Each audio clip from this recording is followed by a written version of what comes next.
aconteceu que eu engravidei.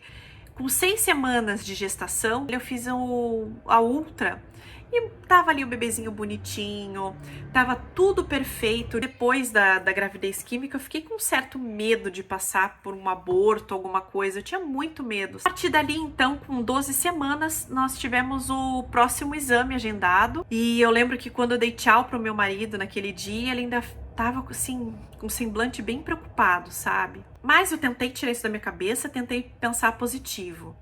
Mas esse exame foi bem difícil.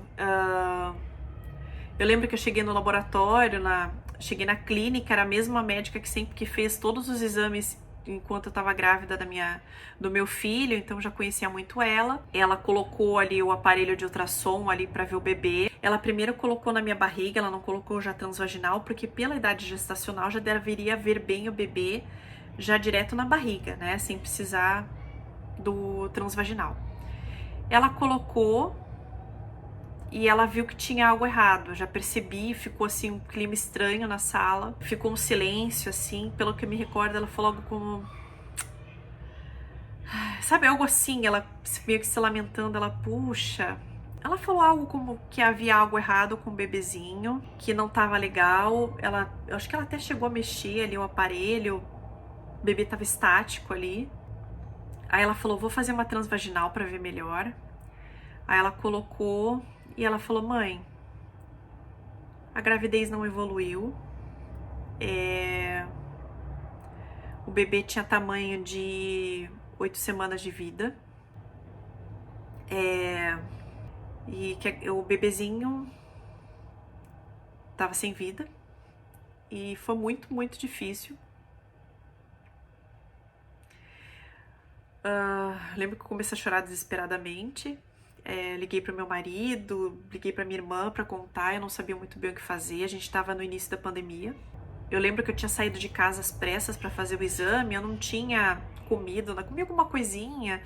Então eu não tinha tomado um bom café, eu não tinha tomado nem água direito naquele dia. Aí eu fiquei pensando se de repente eu não devia ir direto pro hospital mesmo, ver o bebê, ver o que fazer, se, enfim, fazer curetagem ou não. Liguei pro meu médico. Aí ele falou que eu tinha opção de esperar um pouco mais. Mas como esse bebê tinha parado de desenvolver com 8 semanas e eu tava com 12, que foi diagnosticado, né, com aborto retido, porque eu não tinha sangramento, eu não tinha nenhum sinal de que o corpo estivesse expelindo o bebê.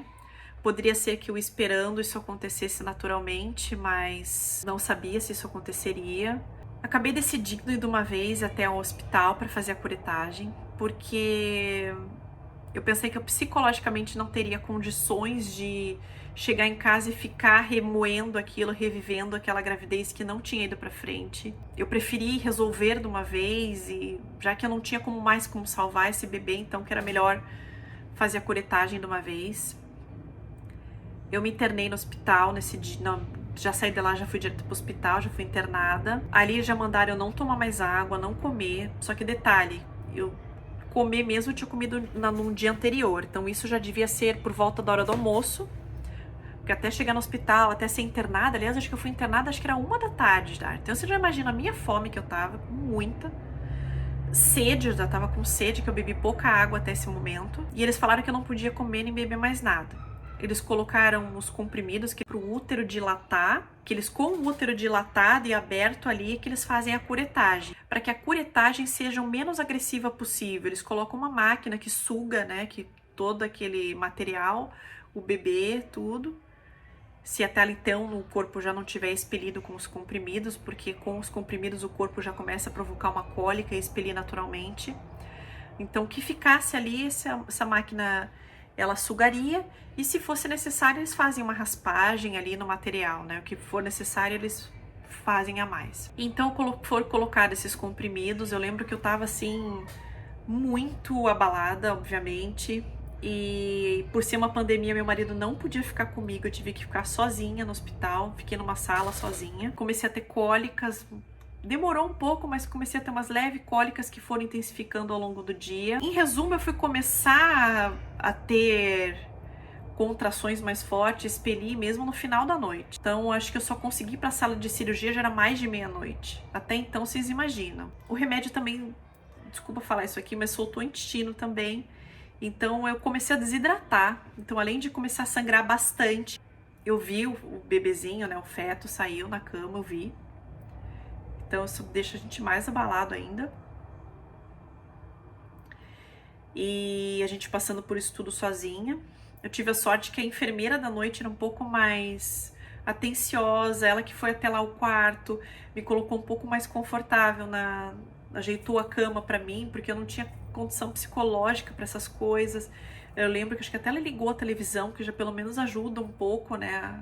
Eu lembro que foi muito difícil, porque as enfermeiras só vêm ali, obviamente ninguém, não que eu quisesse que ninguém ficasse ali me ouvindo, mas ela só vem ali, não se preocupa em dar o menor conforto, nada, né? Então não se preocupa com quão sofrendo fisicamente você está, né? Você acaba sendo só mais um. Eu fiquei conversando bastante com meu marido por mensagem, por texto, por vídeo. Passei a ter muito sangramento.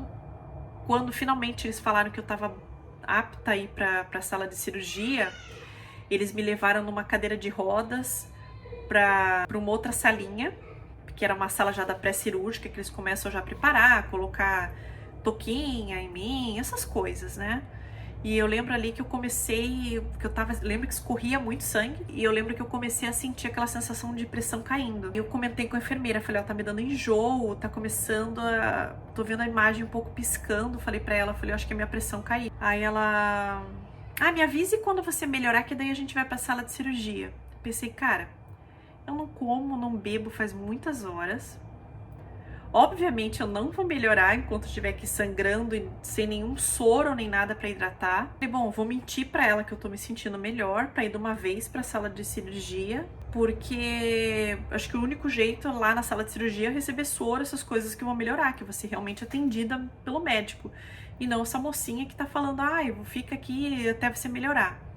Enfim, eu teria que ir andando, fui andando com a enfermeira do meu lado até a sala de cirurgia. Não, a cadeira de rodas ficou ali e eu ia andando mesmo. A hora que eu comecei a andar, eu percebi que eu ia desmaiar, acho que eu cheguei a falar alguma coisa, não tô bem, e pum! Eu lembro que desmaiei, apaguei, acordei no chão. Aí que eles me botaram numa maca, porque eu tava assim, meio inconsciente. E eles me colocaram numa maca, aí eu fui recobrando a consciência, senti aquele calorão, assim, tudo voltando de repente. E eu comentei com o médico, né, que eu tava muitas horas sem comer, perdendo sangue, sem tomar água, que eu devia estar desidratada. Resumindo, passei pela curetagem, eles me deram anestesia, paguei, passei pela curetagem. Quando acordei, o médico me perguntou se eu tava com dor, eu falei que eu tava já sentindo uma dor, ele perguntou que número, eu falei que era nível 7. Aí ele já, me lembro que ele falou, olha, enfermeira, faz um remédio ali, com morfina e outras coisas.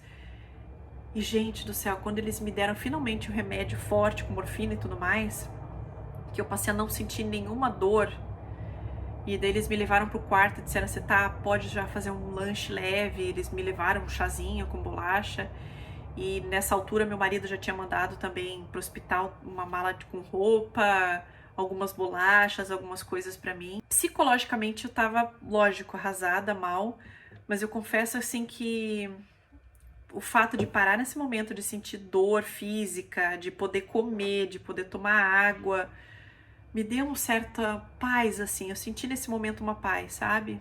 Não sei explicar. Consegui me sentir bem naquele momento.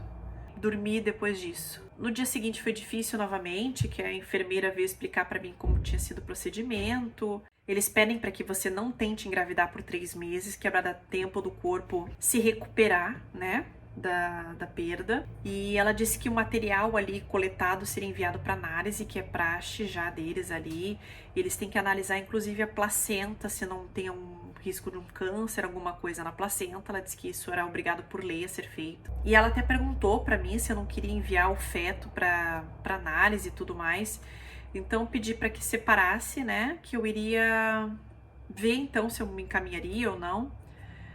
Só que acontece que o feto, aliás, o bebê pra mim, né, porque pra mim não é um feto, é um bebê. Eu lembro que ele, como ele acabou saindo na cama, então ele não tava num ambiente cirúrgico esterilizado. Então, conversando com o laboratório para análise, eles disseram que provavelmente não ia ser possível determinar por análise a causa da perda ali, ou analisando o bebezinho, porque o material estava contaminado e provavelmente eu gastaria um valor alto para analisá-lo e no fim não teriam que descartar todo o material, eu só perderia o dinheiro, né?